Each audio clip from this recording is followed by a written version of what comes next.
Okay guys, I'm doing a redo of one of my videos I put up a couple of years ago because I just wanted to add one more thing to it that I didn't add at the time, and I figured everyone can benefit from it, okay? Still have this Bissell, the Bissell Pro Heat Revolution, the old school one, the first Revolution that they released. Now they have the Revolution Pet Pro, and now they have the Hydro Steam Revolution, which I'm going to do a live on it Thursday this week actually.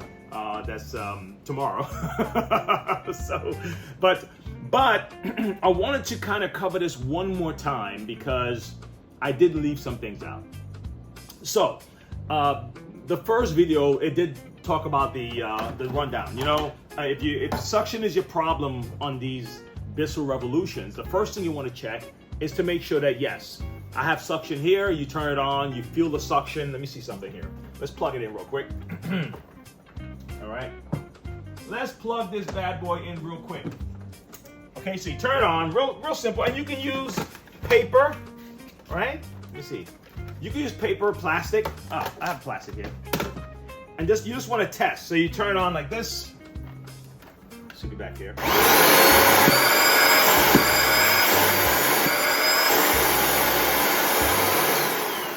Okay, so that lets you know right away. The motor is fine, right? Now, if you smell something with the motor, then okay, then maybe you don't have to go any further. The motor is the problem, right? If you don't feel any suction, yes, the motor is the problem.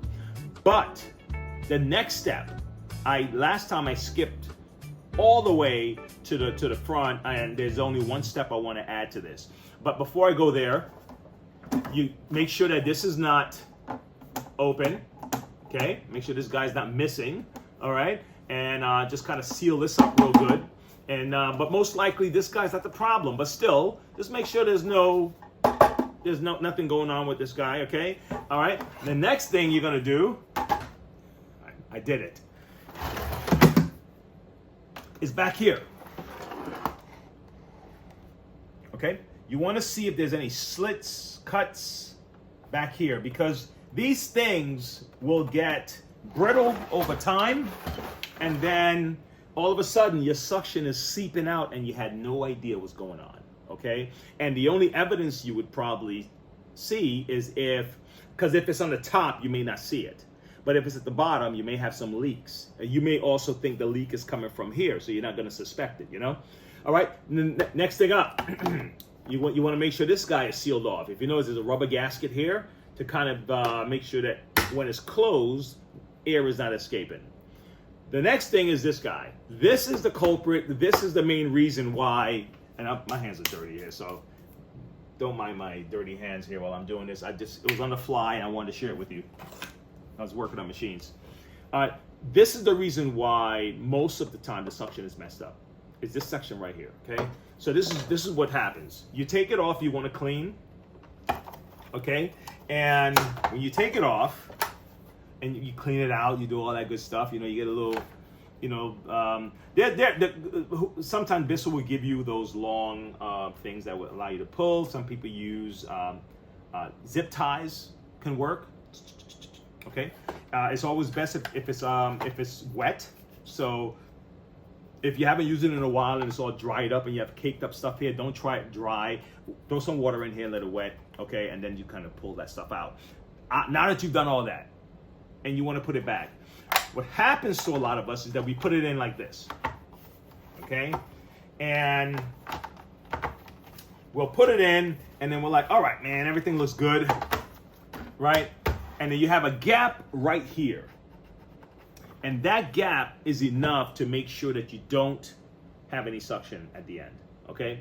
So you want to do your due diligence here and do this part first, okay? And then snap it in. And this way you have a complete seal and you're good to go. That's how you double check these things to make sure. Like I said, I made this video a couple of years back, and I said, it always bugged me. I said, you know what? Forgot about that. Also, you know what also affects your cleaning? Just make sure that you always have new belts on. I would change the belt on my vacuum and on shampoos at least twice a year. Okay, beginning, middle, end, middle. Just change the belt because you want to make sure that all that action is going. Okay, guys. I hope that was a quick little update help. If you have any other questions, guys, listen, we do live every Thursday from now on, unless we give you a notice that we're not doing live. And what I'm doing is I am receiving videos. You can go to my contact page on my website, or I believe on the YouTube channel page should have my email there, and you can send me videos of what you're experiencing with your vacuum. And then what we'll do is I'll choose 1 or 2 or even 3 that I can cover during the live deal. And also become a member. Okay, if you become a member, I'll be honest with you, if you know, if it's on your heart to do that, become a member of the channel. There's a couple of tiers you can do. One of the tiers would allow you to do FaceTime. So you can contact me and I can kind of walk you through things if necessary, okay? So don't forget to do that and subscribe and come back for more and share the video and, you know, do all the stuff you're supposed to do to help out content creators keep this thing going on. Talk to you guys later. Bye.